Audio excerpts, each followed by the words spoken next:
네, 안녕하세요. 반갑습니다. 오늘 한국사 마지막 시간입니다. 먼저 고려의 대외관계 마무리를 먼저 하고 교과서를 본 다음에 마지막으로 고려의 사회경제문화 부분을 순서대로 살펴보도록 하겠습니다. 자, 그러면 먼저 고려 후기의 대외관계, 몽골과의 관계, 그리고 홍군적 왜구와의 관계 순서대로 보도록 하겠습니다. 자, 먼저 몽골과의 관계를 살펴보자면 몽골은 유목민족이라서 문화재에 대한 개념이 별로 없었나 봐요. 그래서 우리나라의 소중한 문화재를 불태우게 됩니다. 초조대장경과 황룡사 구춘목탑이 이때 몽골의 침입 때 불타게 되었습니다. 자, 몽골의 침입을 물리치고자 8만 대장경을 새롭게 만들게 되었다라고 합니다. 정리하자면 우리가 대장경을 두 번 만드는데 거란이 쳐들어왔을 때 초조대장경을 만들었었고 초는 처음 만든 대장경이란 뜻이었죠. 처음 만든 대장경이 있으면 그 다음 만든 대장경, 그 다음 만든 대장경의 글자 수가 8만 개쯤 된다고 해서 이를 8만 대장경이라고 합니다. 그래서 초조 대장경이 몽골의 진입 때 불타서 8만 대장경을 새롭게 만듭니다. 대장경을 만든 이유는 그렇죠. 외적의 침입을 불교, 부처의 힘으로 물리치고자 만들게 되었다라고 하였습니다. 자, 이후에 상황을 보자면 김윤후라는 사람이 보입니다. 자, 이 사람은 적장 살리타를 사살을 했는데 각기 이 처인성과 충주에서 크게 활약을 했던 장수였습니다. 자, 그 다음 몽골이 계속해서 우리나라를 공격했는데 우리나라가 결국에는 항복을 하지 않습니다. 그래서 몽골군도 우리나라에 화해를 요청하고 우리나라 정부도 화해를 하려고 했는데 딱 한 부리의 집단만 화해를 거부했어요. 그 집단이 무신이었습니다. 그래서 무신은 자연스럽게 우리나라 많은 사람들로부터 인기가 점점 없어지게 되었고 결국 무신은 몰락하게 됩니다. 자, 그러면서 고려 정부는 자연스럽게 다시 강화도에서 수도 개경으로 돌아가게 되는데 무신의 권력 기반이었던 무신의 군사적 기반이었던 삼별초는 결국에는 개경에 돌아가지 않고 끝까지 몽골군에 맞서 싸우게 됩니다. 그 지도자 이름이 배중손이고 자, 얘들은 강화도에서 개경으로 돌아가지 않고 진도, 제주도로 옮겨가면서 끝까지 몽골군에 저항했지만 결국에는 진압당하게 됩니다. 이 내용은 교과서에서 다시 한번 살펴보도록 할게요. 자, 그 다음에 살펴본 내용은 홍건적과 왜구입니다. 여기 홍건적과 왜구의 개념은 수업 시간에 선생님이 이야기를 한번 했었고 이 홍건적과 왜구의 침입이 굉장히 거셌다라는 얘기를 했습니다. 그래서 공민왕의 개혁이 실패로 돌아간 이유이기도 했죠. 당시 공민왕은 개혁을 하다가 안동으로 피신 가는 정도로 굉장히 급박한 상황이 연출되기도 했었습니다. 자, 결국 이 홍건적과 왜구를 물리치기 위해서 군사 집단이 새롭게 나타나게 되는데 이를 새롭게 나타난 신흥 세력이라고 하죠. 무인 세력, 싸움하는 새로운 집단, 신흥 무인 세력이라고 합니다. 대표적으로 최영과 이성계라는 사람이 있었는데 결국 이성계가 최영을 제거하면서 이 사건을 우리는 위화도 회군이라고 합니다. 이것을 통해서 결국 이성계가 권력을 장악하게 되고 일부 급진파 신진사대부와 손을 잡고 새로운 나라 조선을 만들게 됩니다. 자, 여기까지 고려의 주요 정치사 내용을 정리를 했었는데 외교사를 잠깐 정리를 하자면 지금 방금 언급을 했었던 고려 후기의 상황은 몽골이 굉장히 중요합니다. 몽골에 맞서 싸웠던 지배층이 무신이었고 그리고 몽골의 간섭, 원나라의 간섭을 받던 지배층이 권문세족이었다. 그래서 고려 후기의 지배층은 몽골이랑 큰 상관이 있구나 라는 것을 여러분들에게 다시 한번 강조하고 그 다음에 몽골의 침입 그리고 홍건적 왜구의 침입으로 관련된 공민왕의 개혁이라든지 각종 이야기들을 여러분들이 꼼꼼하게 다시 한번 기억하면 좋겠습니다. 자, 여기까지 주요 개념 설명을 마쳤고 교과서 펼쳐보도록 하겠습니다. 교과서는 43페이지입니다. 자, 제일 위에 보면은 선생님이 수업 중에 한번 이야기를 했었는데 대장군 이소웅 그리고 맞서 싸웠던 사람은 문신한류였는데 이 두 사람이 수박 게임을 하고 있었다라는 얘기를 했었죠. 이 이야기는 한번 읽어보면 되고 이것이 나타내는 것은 바로 문신이 있고 무신이 있을 때 무신에 대한 차별이 평소에 얼마나 심각했는가에 대한 이야기를 선생님이 한번 언급을 했습니다. 자, 넘어가서 무신정권의 성립입니다. 자, 줄친 내용은 기본적으로 필기가 되어 있는 내용입니다. 여러분들이 교과서에서 이 부분에 밑줄을 치고 한 번쯤 읽어보면 되겠습니다. 자, 나머지 선생님이 보충으로 설명했던 내용들을 다시 한번 순서대로 보자면, 자, 수업 시간에 무신정변이 왜 일어나게 되었는가, 크게 두 가지 이유가 있다라고 이야기를 했었죠. 첫 번째는 무신에 대한 차별이 있었다. 교과서에는 하급 군인까지. 그래서 싸움하는 무신이나 하급 군인에 대한 차별이 있었다라는 얘기고, 두 번째는 그렇죠. 아까 수박게임 얘기를 했었죠. 자, 요걸 계기로 해서 무신정변이 발생하게 되었다. 1170년입니다. 자, 그 이유의 상을 보자면 권력을 잡은 무신은 읽으면 되겠고, 초기에는 권력을 둘러싼 내분이 있었다라고 합니다. 여러 차례 교체되었는데 최충원이 권력을 잡으면서 점차 전국이 안정되었다. 그래서 4대 60년간 최씨 무신정권이 전개되었다. 통틀어서 무신정권이라고 얘기를 하는데, 최씨가 정권을 장악했던 시기를 따로 떼내서 최씨 무신정권이라고 교과서에서 이야기를 합니다. 요 방금 읽었던 교과서 내용을 도표로 정리하면 이렇게 됩니다. 초창기는 굉장히 혼란했어요. 그래서 정중부, 경대승, 이의민, 최충원까지 굉장히 많은 집권자끼리 이렇게 교체가 되면서 혼란했던 상황이었는데, 그렇죠. 수업 시간에 한번 이야기를 했었는데, 얘네들과 상관이 있었던 정치기구는 중방이었고, 그 다음 최충원 이후는 교정도감이었다라는 얘기를 한번 했습니다. 한번 필기해서 확인해 보면 되겠습니다. 자, 넘어가서 권력기구입니다. 자, 권력기구는 원래 중방, 무신들의 최고기구, 회의기구가 중방이 있었는데 최충원이 만든 교정도감이 설치되었다. 그 다음 최충원은 도방을 확대했다. 그 다음 그의 아들 최우는 삼별초와 정방을 설치했다. 넘어갑니다. 자, 그 다음 최씨 무신 정권은 자신들의 권력 유지에는 신경을 썼지만 민생 안정에는 소홀하여서 민심을 크게 잃게 되었다라는 얘기 한번 확인하면 되겠습니다. 그 다음 중방은 무신회의기구였으나 이때는 별로 큰 권력이 없었는데, 이때는 중서문화성이 큰 권력을 가지고 있었는데 무신정변 이후에 최고 권력기구가 되었다라는 얘기입니다. 넘어갑니다.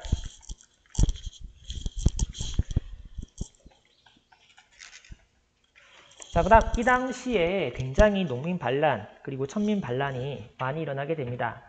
대표적으로 망이망소이, 만적을 소개했었는데 사실 교과서 보면은 이만큼이나 되는 많은 반란이 있었구나라는 것을 확인할 수 있습니다.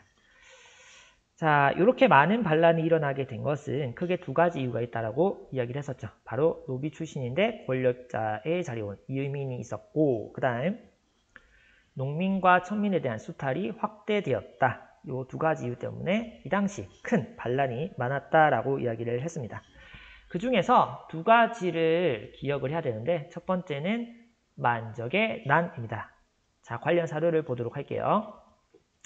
만적은 사노비라고 합니다. 사는 개인 사자. 그러면 어떤 사람의 노비였냐면 밑에 보면은 최충원이라는 사람이 보이죠. 최충원의 개인 노비였는데 이 사람이 이런 말을 합니다.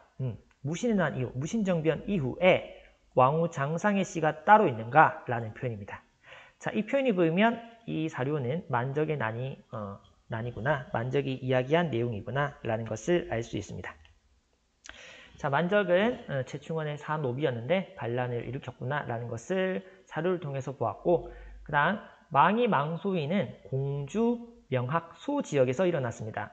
방금 소라고 이야기를 했는데 고려는 특수행정구역으로 향소부고, 그래서 특수행정구역에서 일어난 반란도 있었구나 라는 것을 한번 확인을 했습니다.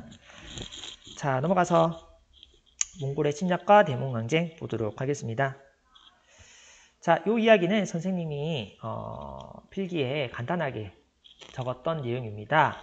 그래서 별다른 크게 중요한 내용도 아니라서 한번 이렇게 읽어보면 되겠습니다. 다음 맞서서 잘 싸운 사례 한 가지를 교과서에서 소개합니다. 김윤후라는 사람이 살리타를 사살했다. 처인성에서 충주성에서 크게 활약을 했구나. 넘어갑니다. 자, 이렇게 맞서 싸운 사람의 주류는 일반 백성이었고 당시 지배층이었던 무신들은 크게 강화도에서 호의호식하면서 잘 먹고 잘 지냈어요. 자, 교과서 관련 부분 읽어보도록 할게요. 몽골의 침입으로 백성은 오랜 기간 큰 고통을 겪었다. 그럼에도 최씨 정권은 수탈을 일삼았다. 자, 이런 상황이 이어지면서 정부 안에서도 몽골과 화해하려는 세력이 점차 힘을 얻었고 마침내 최씨 정권이 무너지면서 강화가 추진되었다 라고 이야기를 합니다. 자, 아까 선생님이 이야기를 했었는데 그래서 지배층이었던 무신을 제외하고 나머지 모든 일반 신하 그리고 백성들이 화해하자라는 분위기로 흘러갔기 때문에 결국은 자연스럽게 무신이 몰락을 하면서 다시 몽골과 화해하고 개경으로 수도를 다시 돌아가고자 하였습니다. 이런 상황 속에서 고려가 몽골과 강화를 맺고 개경으로 돌아가려고 하는 상황 속에서 삼별초, 그렇죠? 무신 정권의 군사적 기반이었던 삼별초는 몽골과의 강화에 반대하면서 결국 진도와 제주도로 근거지를 옮기며 저항을 합니다. 하지만 결국 몽골군에 의해서 진압당하게 됩니다. 됐나요? 자, 그 다음 넘어갑니다. 원의 간섭. 자, 이 관련 페이지는 필기가 미리 되어 있었던 내용입니다. 자, 그 다음 보충 필기 내용을 살펴보자면 몽골과 강화를 맺었을 때 고려는 결국 독립국의 지위는 유지를 하였다. 나라 자체는 유지를 했다. 라는 이야기입니다. 자, 하지만 옆에 보면 알겠지만 고려는 원래 이성육부라고 이야기를 했죠. 그래서 최고관청은 두 개의 성, 그 밑에 부가 있었는데 여러분 혹시 조선의 최고관청 무엇인지 아나요? 네, 맞습니다. 의정부입니다. 자, 고려의 중서문화성, 성 단위가 최고 높았고 두 번째가 부라는 단위가 높았는데 조선에서는 의정부, 그렇죠. 고려에서는 두 번째로 높았던 부 단위가 사용되고 있구나. 그래서 고려보다 조선은 한 단계 관제가 한 단계가 낮아졌다라는 것을 알 수 있는데 이게 언제 낮아졌냐면 이때 낮아진 겁니다. 그래서 중서문화성이 한 단계 낮아진 부라는 단위가 4 이렇게 여러 가지 호칭인 한 단계가 낮아진 그런 상황을 보게 되는데 이것이 원나라의 간섭이 있던 시기에 낮아지게 된 겁니다. 됐나요? 자, 확인하면 되겠고 왕실 호칭도 부마국의 지위, 황제의 사위, 원나라 황제의 사위가 부마인데 이 부마국의 지위에 맞게 낮아졌다라는 얘기입니다. 자, 나머지는 여러분들이 읽어보면 되겠고 다 선생님이 설명을 했던 내용입니다. 그 다음에 권문세족의 성장입니다. 자, 권문세족은 친원파, 원나라와 친한 사람들입니다. 자, 권문세족은 음서, 도평의사사, 대농장, 그리고 불교와 관련된 그래서 이것은 신진사대부와 비교되는 권문세족의 특징이었다라고 선생님이 이전에 한번 설명을 했습니다. 자, 그 다음에 대몽황제 뜻은 몽골에 대해서 항쟁, 맞서 싸웠던 그것의 두 얼굴이라고 합니다.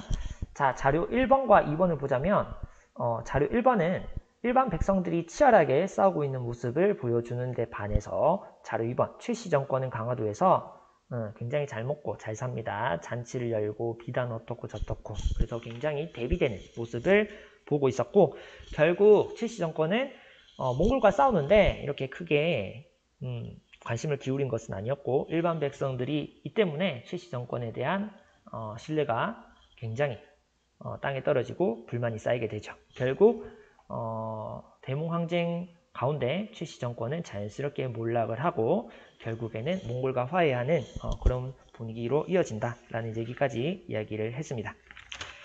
자, 다음 페이지 넘어갑니다. 자, 원나라의 간섭이 상당히 심했어요. 이를 원간섭기라고 이야기를 했는데 이런 상황이 계속되면 나라 꼴이 말이 아니겠죠. 그래서 고려 후기의 대표적인 왕, 공민왕은 여러 가지 개혁 정치를 펼쳐서 원나라의 간섭을 대부분 제거하게 됩니다. 자, 이 내용들은 중요하게 여러분들이 필기를 미리 했었던 내용인데 빠진 내용만 한번 살펴보도록 할게요.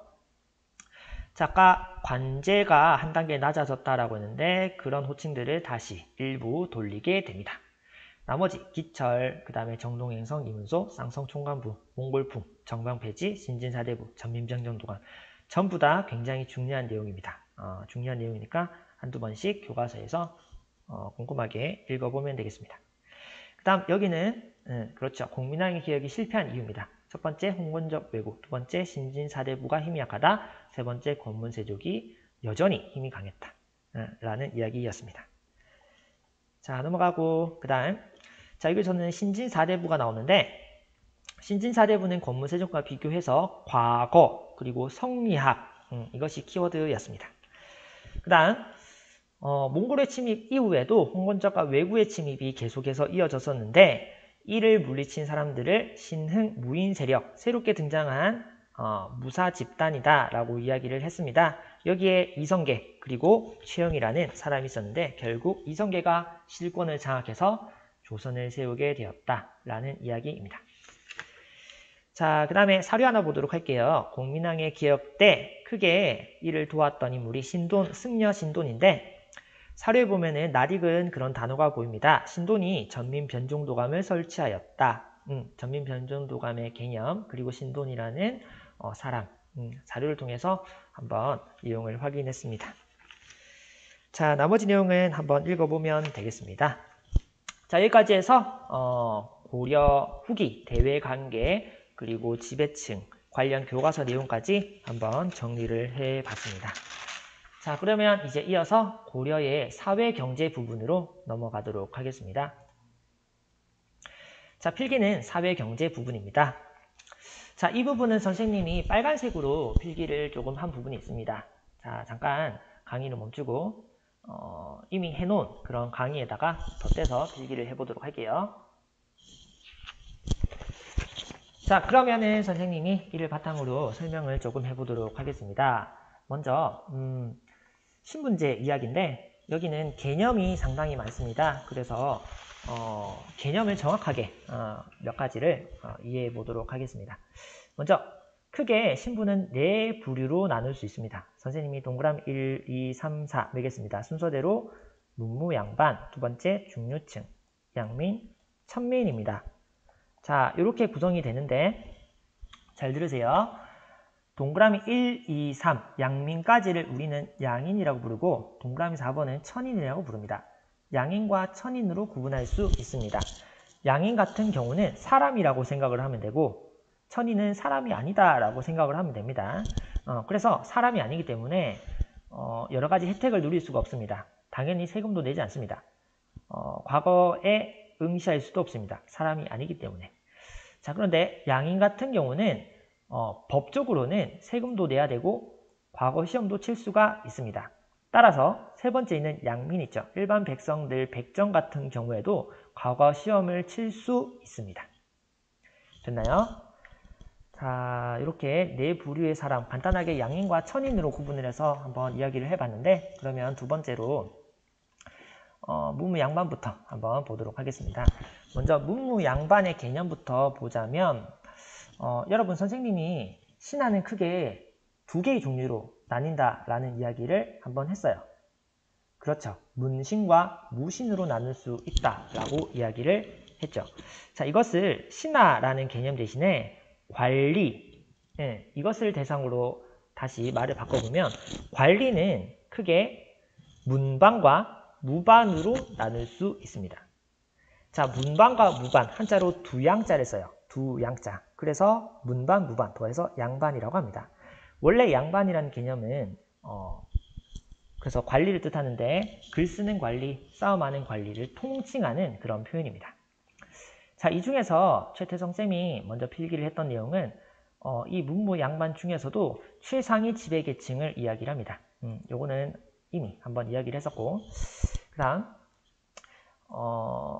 여기 문무양반 밑에 보면은 높은 관리인데 하급관리입니다. 하급관리는 통칭해서 중류층이라고 얘기를 합니다. 여기는 상당히 많은 종류의 사람이 있는데 이런 사람들은 교과서에서 한번 확인해 보도록 할게요. 자, 그래서 1번과 2번은 지배층으로 묶이는데 자, 특징이 있습니다. 뭐냐면 관직을 가지고 있어요.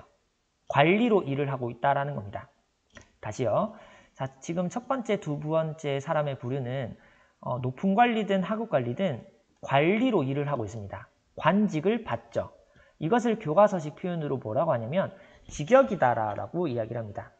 여기서 보이는 직역은 관직을 가지고 있다. 관리로 일하고 있구나 라는 표현입니다. 그래서 관리로 일하고 있으면 지배층이고 하급이든 그 다음 높은 관리든 지배층에 속하게 됩니다. 됐나요?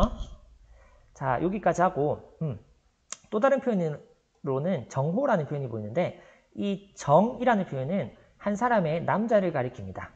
그래서 호는 지포자를 써서 이런 표현을 썼는데 정호는 그래서 관리로 일하는 관직을 가지고 있는 지배층을 나타내는 그런 표현입니다. 자, 방금 정이 한 사람을 가리키는 표현이라고 이야기를 했는데 여기 정호에서는 관직을 맡은 한 사람이란 뜻으로 여러분들이 생각을 하면 되겠습니다. 자, 그러면 이제 관직이 없는 그리고 관리에 일할 수 없는 일반적인 사람들 있죠. 그 사람을 이제 피지배층이라고 이야기를 하는데 양민과 천민이라고 이야기를 할 수 있습니다. 자, 다시 양민은 그게 일반 농민이 가장 많은데 백정이라는 부류라고 이야기를 했습니다. 자, 방금 백정이라고 했는데 정이라는 표현, 아까 정호의 정이랑 똑같은 글자입니다. 그래서 정은 관리로 일할 수 있는 관직을 가지고 있는 호, 사람이라는 집이라는 뜻인데 여기서 백은 흰백자, 그래서 관직이 흰, 없는 이란 뜻이에요. 그래서 관리로 일하지 않는 그런 뜻이 백정이라는 여기서 교과서식 표현으로는 직역이 없는 자, 그런 뜻입니다. 자, 개념만 여러분들이 이렇게 좀 헷갈리지 않을 정도로 그렇게 받으면 되고 그 다음에 백정이든 일반 농민은 일반 주 9년에 살고 있었는데 특수행정구역이 있었습니다. 일반과 반대된 특수행정구역이 향부곡소입니다. 자, 여기는 여러 가지 혜택은 누릴 수가 없었대요. 여러 가지 면에서 차별을 받았답니다. 세금 더 많이 내거나 과거에 응시할 수 없거나 하지만 여러 가지 의무가 더 무거웠던 그런 집단이 향부곡소였습니다. 자, 그 다음에 천민은 노비가 굉장히 많았는데 얘들은 사람이 아닙니다. 그래서 매매, 상속, 직령 이런 게 가능했답니다. 자, 됐나요? 여기서는 개념만 여러분들이 헷갈리지 않도록 이렇게 알아두면 좋을 것 같습니다. 크게 중요하다기보다는 어려운 개념들이 나와서 선생님이 개념 설명을 조금 명확하게 한다고 한번 해봤습니다. 자, 그 다음 넘어가서 이 부분은 필기를 해주세요. 자, 그러면 설명해 보도록 하겠습니다. 자, 여성의 지위입니다. 여성의 지위는 비교를 해야 되는데 조선시대와 비교를 합니다. 조선시대 비교해서 여성의 지위가 상대적으로 높았다라는 얘기입니다. 자, 이 이야기는 조선시대 때 또 한번 나오겠지요. 자, 한번 들어보면 되겠습니다. 조선시대 비교하면 여성의 지위가 상당히 높았다. 그 증거로 균분상속, 상속을 받을 때 공평하게 여자도 받았다. 딸도 제사를 했다. 그 다음에 호적에는 나이 순서대로 아들과 딸 상관없이 이렇게 올라가게 되었다. 그 다음에 음서는 외가 쪽으로도 여자 쪽으로도 가게 되었다. 여자도 호주가 되었다. 처가살이, 여성의 재가, 재혼이 되었다. 그리고 그의 자손은 차별받지 않았다. 뭔가 되게 나열을 되게 읽었는데 조선시대는 정반대입니다. 조선시대 같은 경우는 상속을 어떻게 받냐면 남자 위주로 상속을 받고 마지 위주, 첫째 아들 위주로 상속을 받습니다. 그 다음 딸은 제사하지 못했어요. 그 다음에 호적에는 아들이 먼저 이렇게 기입이 되고 외가 쪽으로는 음서를 못 받고 여자는 호주가 되지 못했고 처가살이는 없었고 시집살이가 있겠죠. 그 다음에 여성의 재가가 굉장히 치탄받는 행동이었고 그의 자손을 뭐라고 했냐면 서얼이라고 했어요. 그래서 서얼은 굉장한 차별을 받았습니다. 요거는 조선과 비교하면은 그 특징이 명확하게 드러납니다. 이 정도 구분해 두면 되겠고 고려는 여성의 지위가 높았구나. 요게 결론입니다.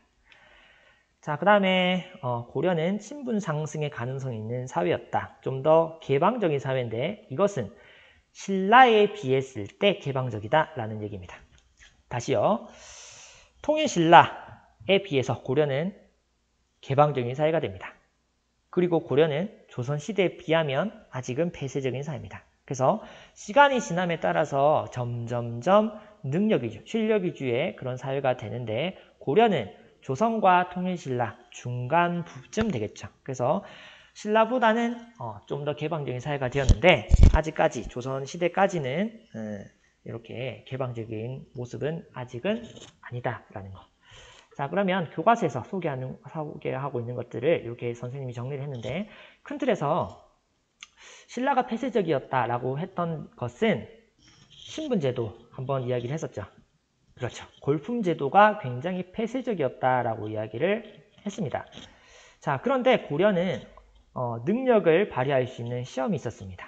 그렇죠. 과거제도입니다. 그래서 고려는 신라에 비해서 과거제도, 시험이 있었기 때문에 훨씬 개방적인 사회가 되었다라고 이야기를 할 수 있습니다. 이게 가장 큰 틀에서 중요한 점이고, 그 다음 교과서에 보면은 짜질구레한 게 좀 많아요. 향리부터 향부곡소까지. 그래서 어떻게 노력을 하면 이런 부류의 사람으로 올라갈 수 있다라는 얘기입니다. 선생님이 뭐 따로 이렇게 뭐 설명할 건 아니고 꼼꼼하게 이런 사람들이 이렇게 될 수 있었구나 정도 내용을 한번 확인해 보면 되겠습니다. 됐나요? 자, 그 중에서 좀 개념만 한번 보자면 향리 한번 이야기를 했죠. 향리는 향자가 시골 향자입니다. 그래서 지방에 있는 하급 관리를 향리라고 하는데, 향리는 지방에 있었기 때문에 대우가 많이 안 좋았겠죠. 그래서 시험을 쳐서 중앙으로 갈 수도 있었다라는 얘기. 근데 조선시대 때는 이게 불가능했거든요.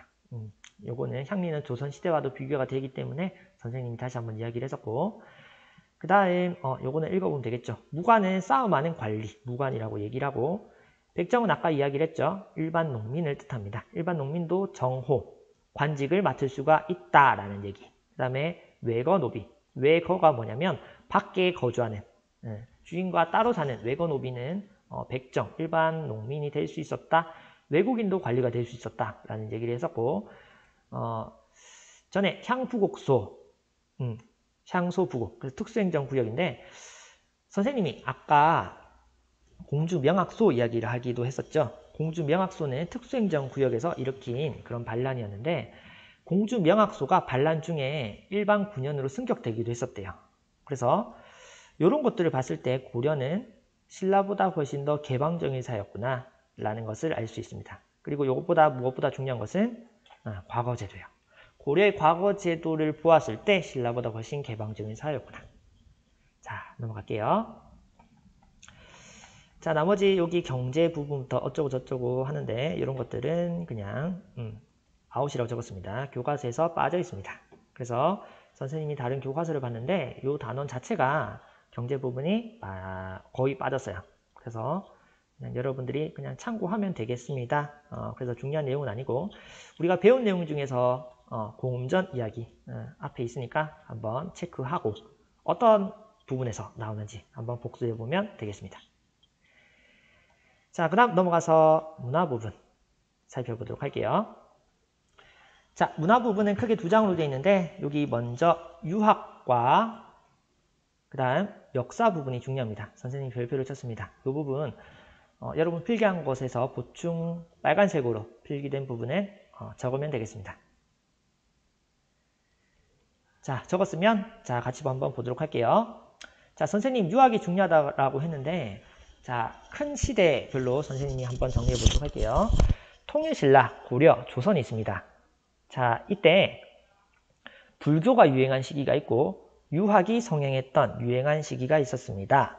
통일신라 시대 때는 불교가 중요했고 유학은 별로 안 중요했어요. 자, 고려시대 넘어오면 불교도 중요하고 유학도 중요해요. 조선시대 가면은 불교는 안 중요하고 유학, 성리학만 중요하게 됩니다.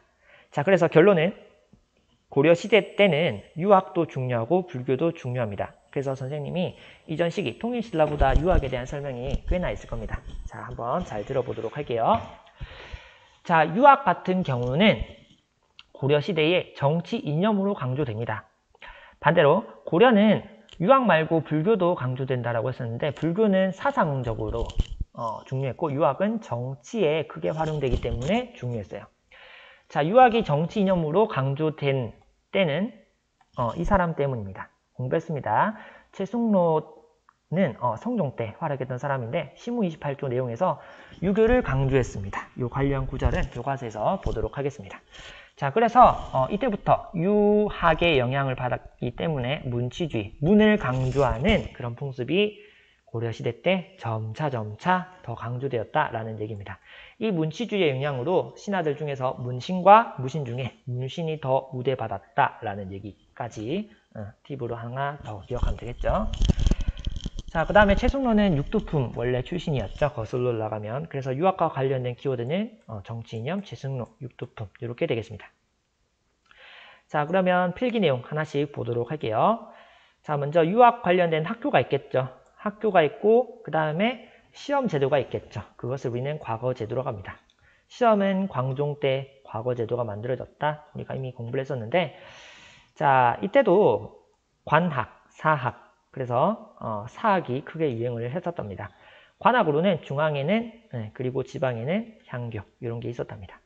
이런 것들은 국자감을 보충하기 위한 그런 제도였다 정도 그냥 기억하면 되겠고, 자, 오늘날처럼 학원 열풍이 크게 불었습니다. 요건 얘기하기를 한번 했습니다. 그래서 사학 시비도, 제충 구제학당, 문헌공도 요것은 전부 다 사학 관련된 이야기입니다. 요것은 통치제도 할 때 선생님이 한번 이야기를 했습니다. 자, 넘어가서 후기입니다. 자, 후기 유학에서 중요한 것은 바로 성리학입니다. 자, 성리학은 유학의 경향 중에서 철학적인 유교를 성리학이라고 이야기를 합니다. 우리나라에 소개한 것은 안향입니다. 자, 이 성리학이라고 하면 바로 떠올라야 되는 사람이 신진사대부였습니다. 자, 신진사대부 할 때 성리학 이야기를 한번 했습니다. 자, 우리나라의 성리학을 소개한 것은 안향이었다면 이를 좀 더 심화시킨 사람이 이재현이라는 사람입니다. 자, 이 사람은 역사서를 쓰기도 했었는데 이것은 역사 이야기할 때 같이 한번 보도록 할게요. 자, 유학 이야기는 다 했고 그 다음 건너가서 역사 이야기입니다. 자, 역사 시간이니까 역사 중요하겠죠. 자, 봅시다. 자, 역사책이 상당히 많은데 큰 틀에서 삼국사기, 그 다음에 삼국유사, 이것이 굉장히 비교가 많이 됩니다. 그래서 이 두 가지 책 그리고 기타 여러 가지 책들이 있습니다. 하나씩 꼼꼼하게 다 구분을 해야 됩니다. 중요한 내용입니다. 자, 그러면 삼국사기부터 한번 보도록 하겠습니다. 자, 먼저 삼국사기는 누가 만들었냐면 김부식이라는 사람이 만들었어요. 이 김부식은 문벌귀족 중에서도 대표적인 문벌귀족 가문이었고, 이 사람이 나오던 시절은 문벌사회가 동요할 가던 그런 시절이었죠. 당시 신라를 계승하던 그런 시기였습니다. 그래서 이 사람이 유학자였기 때문에 유교적인 사관을 가지고 있습니다. 유교적 합리주의. 합리주의의 반대말은 그래서 뭔가 다시 이야기하자면 합리주의는 뭔가 이치에 맞는 것만 적는 겁니다. 이치에 맞지 않는 것을 뺐대요. 그래서 우리 고구려백제 신라 이야기, 당군 이야기 보면 되게 이상한 이야기 많죠. 이게 유교적 합리주의 관점에서는 맞지 않다 싶어서 전부 다 김무식이 뺐대요. 자, 그 다음 삼국사기의 가장 큰 특징은 가장 오래된 우리 역사서라는 겁니다. 현재 전해지는 가장 오래된 역사서입니다. 자, 그 다음 삼국사기는 기전체라는 형식을 빌었는데, 기전체라는 명칭은 책이 인물 중심으로 편찬되어 있습니다. 그래서 본기, 세가, 열전 어쩌고저쩌고 되는데, 본기의 기, 열전의 전, 그래서 기전체라고 이름을 짓습니다. 넘어갑니다. 자, 그래서 고려 중기 때 신라 계승을 의식 그리고 보수적인 그런 분위기에서 삼국사기가 나왔다면, 고려 후기 넘어가면서 좀 더 자주적인 그런 책들이 나옵니다. 먼저 무신집권기 때는 동명왕편, 그 다음 원관석기내는 제하운기 삼국유사가 나옵니다. 됐죠? 자, 사람 이름은 이렇게 봐두면 되겠고, 참고로 삼국유사는 이름입니다. 그래서 이 사람은 승려이기 때문에 삼국유사는 불교적인 관점에서 쓰여졌습니다. 이것은 유교적인 관점에서 쓰여졌고요. 자, 그 다음 특기할 만한 사항은 동명왕편의 동명왕이 누구냐면 고구려 시조를 가리킵니다. 그래서 고구려 중용을 노래했기 때문에 고구려를 강조했다. 여기서는 신라를 강조했는데 그래서 자주적이었다라고 이야기를 하고, 그 다음 제왕운기와 삼국유사는 우리나라의 시조를 당군으로 이야기를 했답니다. 반대로 얘기하자면 삼국사기는 당군 이야기가 없습니다. 자, 요 관련 이야기는 교과서에서 다시 한번 읽으면서 언급해 보도록 할게요. 자, 그 다음 풍수지리설 도교는 신라대 때 중요했는데 개념은 여러분들이 좀 봐도 돼. 별 내용이 없습니다. 그래서 이런 게 있구나 살펴보면 되고, 도교는 더 별 거 없어요. 자, 풍수지리설은 딴 거 기억할 거 없고 지방의 중요성을 강조할 수 있는 사상입니다. 그래서 고려의 수도가 개경이죠. 그래서 서경이든 남경이든 이런 데가 중요하다. 이것은 전부 다 풍수지리설이에요. 됐나요? 이 정도 여러분들이 기억하고 있으면 되겠습니다. 자, 그 다음 넘어가서 두 번째 문화장 보도록 할게요. 자, 두 번째는 불교인데, 고려 시대까지는 불교가 상당히 중요합니다. 자, 필기가 상당히 많이 되어 있을 건데 그 중에 중요한 부분은 여기입니다. 불교 첫 번째 부분이고, 나머지 불상 그 다음 이런 거 다 없애고 교과서에 없습니다. 그 다음 인쇄술은 간단하니까 먼저 이야기하도록 할게요. 자, 요거는 이야기했어요. 초조대장경, 팔만대장경은 선생님이 좀 많이 얘기했으니까 생략하도록 하고, 그 다음에 여기입니다. 여기 직지심체요절 이야기가 나오는데 선생님이 금속알짜 목판인쇄술, 그 다음 직지심체요절, 상정고급예문, 요 부분이 우리 지금 미래행 교과서, 우리 배우는 교과서의 내용에 빠져 있습니다. 참고하면 되겠습니다. 자, 근데 다른 교과서 궁금해서 한번 봤는데 다른 교과서도 대부분 빠져 있고 실려있는 교과서가 몇몇 있어요. 그래서 일단 빠지는 추세니까 중요도가 많이 줄어들었구나. 하지만 나온 교과서도 있으니까 그냥 개념 정도만 나오면 여러분들이 그냥 보면 되겠고, 우리 교과서에는 일단 빠져 있으니까 선생님이 그냥 간단하게만 언급만 하고 넘어갑니다. 그냥 제태성 선생님 강의에서 이런 게 있었구나 정도 봤죠? 그 정도만 합시다. 자, 여기서 중요한 것은, 매우 중요한 것은 이 부분입니다. 고려의 불교. 자, 여기 빨간색으로 선생님이 덧대서 필기한 부분이 있습니다. 자, 강의를 잠깐 멈추고 필기 한번 해볼게요. 자, 필기 다 했다 생각을 하고, 자, 그러면 불교의 상황을 보도록 할게요. 자, 당시 불교가 고려시대 상황이라 적었죠. 불교는 크게 교종과 선종으로 나눌 수 있는데 계속해서 분열된 모습을 보였대요. 자, 교종은 교리를 강조하고 선종은 수행을 강조하는 굉장히 대립되는 사상이었는데, 이 분열된 불교의 상황을 통합하려는 대표적인 인물이 의청과 진울 두 사람이 보입니다. 자, 그래서 이 두 사람이 어떻게 대비되는가, 이것을 중점적으로 보고, 이 두 사람 외에도 신앙결사운동, 그 다음에 요세라는 사람, 해심이라는 사람이 보여요. 그래서 꼼꼼하게 하나씩 보도록 하겠습니다. 자, 그러면 의천부터 보도록 할게요. 자, 의천은 고려 중기 사람입니다. 고려 중기 때 사람이고, 천태종으로 교종을 중심으로 선종을 통합하려고 했답니다. 반대로 진울은 조계종을 만들고 선종을 중심으로 교종을 통합하려고 했답니다. 통합한 정도는 진울이 더 강합니다. 그래서 의천이 죽은 다음에는 다시 분열했지만 진울 때는 성교 일치, 그래서 뭔가 합해졌다라는 느낌까지 이렇게 교과서에서는 이야기를 하고 있습니다. 두 사람 다 뭔가 교종과 선종에 통합되는 그런 이야기를 합니다. 똑같은 말인데 의천은 교관겸수, 진울은 정해쌍수, 도노점수라는 이야기를 합니다. 키워드니까 이런 단어들은 여러분들이 알아둬야 됩니다. 자, 그 다음 신앙결사운동 개념부터 이야기하도록 할게요. 자, 결사, 결은 맺을 결자입니다. 사는 모임. 그래서 뭔가 고려 불교가 위기가 찾아왔다라고 생각을 했겠죠. 교종과 선종이 분열되었기 때문에. 자, 여러분들 혹시 교회 다니는 친구 있습니까? 자, 교회 다니는 친구들 중에 뭔가 큰 어려움이 있어요. 그럼 뭐라고 할까요? 네, 그렇죠. 모여서 기도하라 라고 이야기를 하죠. 그래서 여기 불교에서도 뭔가 모여서 함께 벌이는 그런 정화운동, 신앙운동이 벌어졌어요. 그것을 신앙결사운동이라고 이야기합니다. 이것이 무신집권기 때 굉장히 부정부패가 심했었죠. 이때 신앙결사운동이 나타났는데, 크게 요새가 주창했던, 요건 절 이름이에요. 만덕사에서 벌였던 백년결사운동이 있었고, 진울이 펼쳤던 수선사라는 절에서 이렇게 결사운동이 있었습니다. 여기는 백년결사, 여기는 수선사결사, 요새, 진울 이렇게 비교가 됩니다. 자, 요새라는 사람은 토호, 지방민, 그래서 지방에 살던 사람들이 큰 호응을 하기도 하였다라는 것. 자, 그 다음에 해심입니다. 해심은 유불일치설 이것을 주장을 했는데 유는 유교, 불은 불교 이것이 같다라는 그래서 유교와 불교의 조화를 강조했던 사람입니다.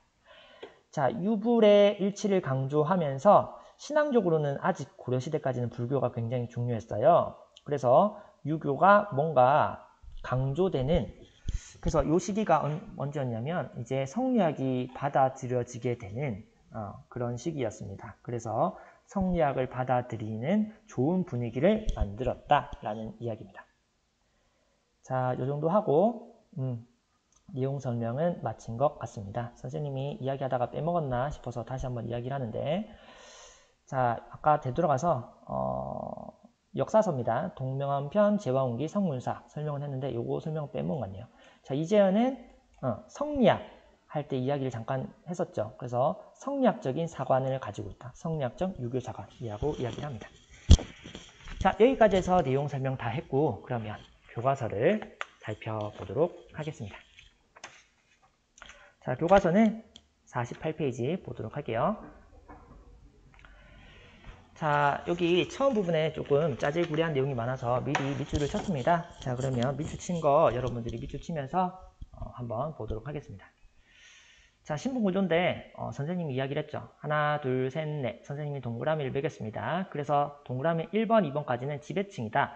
지배층은 관리, 하급관리든 상급관리든 관리를 맡았던 사람들이 지배층이고 이것을 다른 표현으로 직역을 가지고 있다라고 이야기를 했고 이 직역을 가지고 있는 호를 정호라고 이야기를 한다라고 했습니다.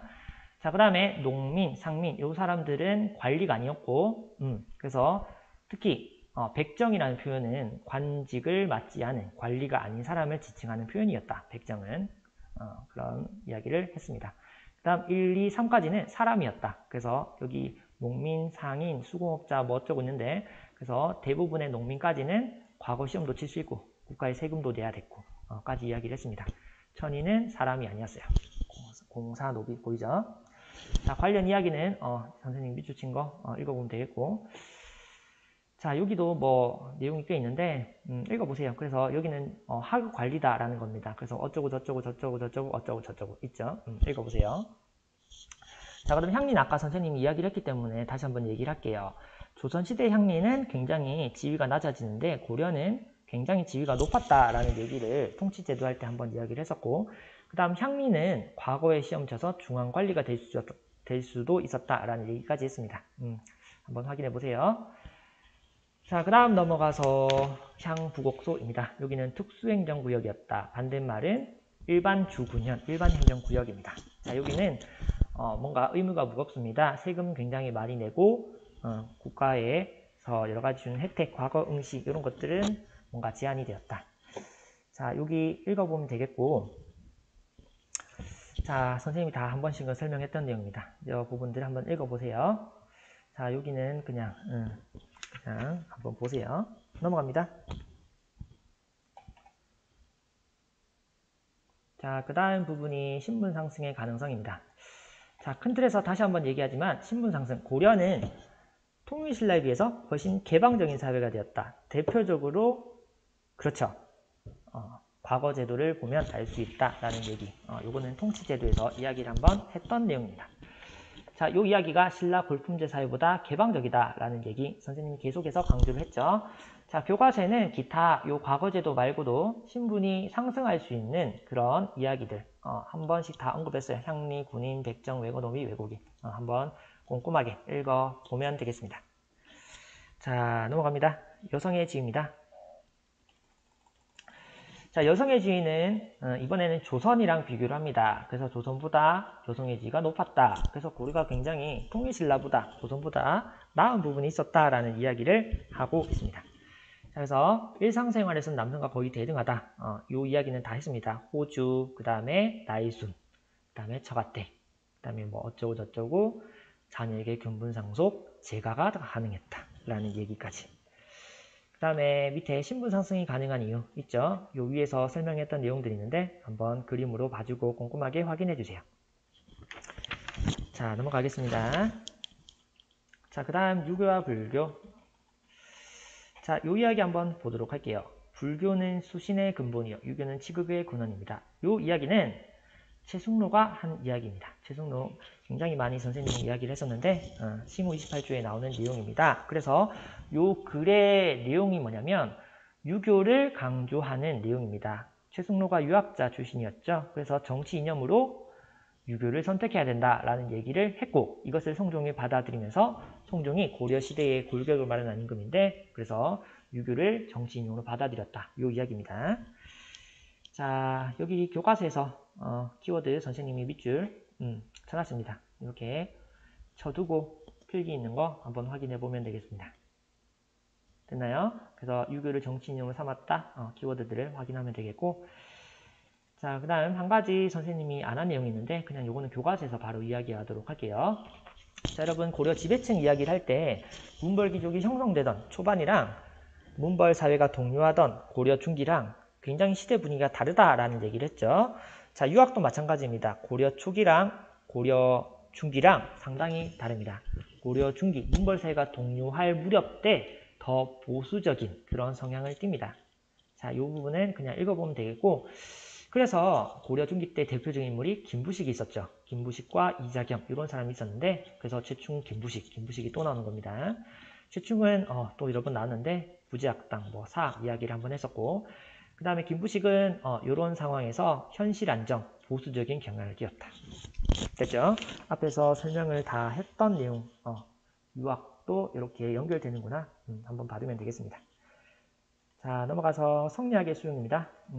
이 부분을 여러분들이 밑줄 치고 보면 되는데 성리학은 철학적이다 라고 이야기를 했죠. 안양이 소개했고 이지연이 뭔가 심화시켰다. 그 다음에 신진사대부는 성리학을 가지고 불교의 배단, 권무세족을 공격했다. 네, 넘어가도록 할게요. 자, 역사의 편차는 선생님이 같이 이렇게 보기 위해서 밑줄을 안 쳤습니다. 같이 한번 보도록 할게요. 큰 틀에서 김부식의 삼국사기 부터 보도록 하겠습니다. 자, 김부식이 삼국사기를 편찬하였다. 이 책은 현존하는 가장 오래된 역사책이다. 유교적 합리주의 사관이다. 그죠? 여기는 필기에 빠진 내용이 있어서 선생님이 꼼꼼하게 한번 정리하고 있습니다. 그 다음에 그 이후에 자주의식이 나타난답니다. 동명왕편, 이규보의 동명왕편, 요거는 무신정변이 있고 나서 무신정권기 때 고구려 계승의식이 나타난 그런 책이고 그 다음에 원간석기 때 요 두 책이 있는데 요 두 책의 특징은 당군을 시조로 삼았다. 요게 특징입니다. 그 다음 이재현은 성리학과 관련된 인물인데 성리학적 유교사관. 됐나요? 자, 그 다음 삼국사기의 유교적 합리주의 사관. 아까 선생님이 이야기했는데 초자연적, 신비한 것은 서술하지 않고 너무 허무맹랑한 이야기는 뺐다라고 이야기를 했답니다.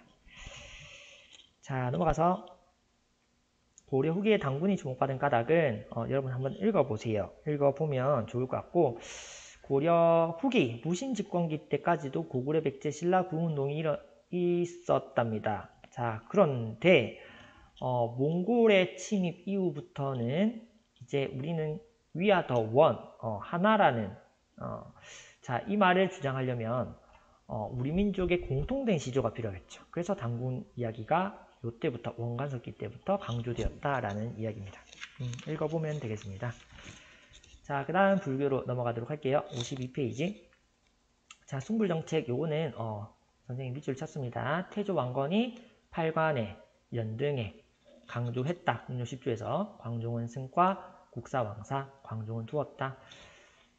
승리를 뽑는 과거 시험이 승과고 그 다음 국사왕사는 특히 왕사, 왕의 스승님이에요. 그래서 굉장히 지위가 높았구나. 불교 관련된 것들이 그냥 요 정도 체크하면 되겠고 중요한 부분은 아래쪽 불교 통합운동입니다. 자, 보도록 할게요. 자, 불교 통합운동은 당시 어땠냐면 교정과 선정의 분열이 심했다. 이런 상황에서 먼저 의천은 해동 전태종을 창시, 그 다음 교종을 중심으로 선종을 통합. 자, 근데 의천이 죽은 다음에 다시 분열했다. 뭔가 외형적 발전만을 추구했다 라고 이야기를 하죠. 자, 그래서 다시 뭔가 불교를 통합하고자 하는 그런 운동이 벌어지게 됩니다. 무신 집권기 때 신앙결사운동, 모의자라는 운동이 벌어지는데 먼저 첫 번째 진울은 수선사 결사, 독경과 참선, 노동에 고루 힘써야 한다. 이런 이야기, 주장을 펼쳤습니다. 자, 그래서 이 사람은 선종을 중심으로 교종을 포용하는 성교일치.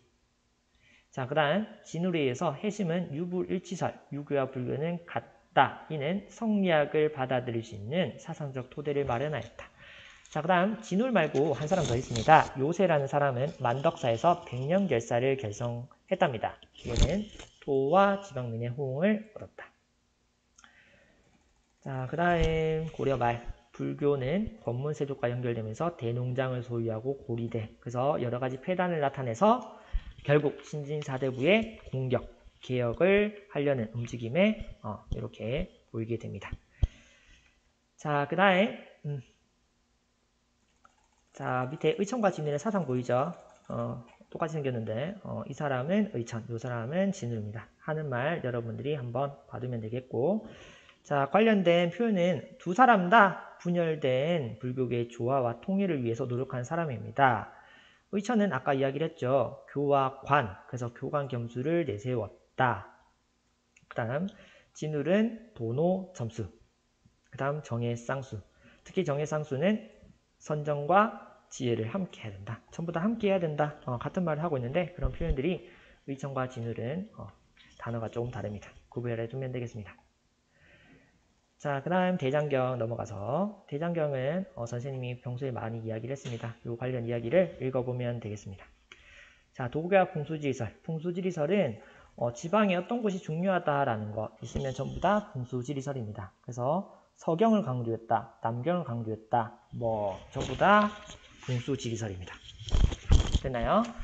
자, 그 다음 뒷장은 고려시대는 여성의 지위가 높았다라는 이야기를 하고 있는데 그게 줄치거나 그런 내용은 없고 그냥 심심하면 읽어보세요.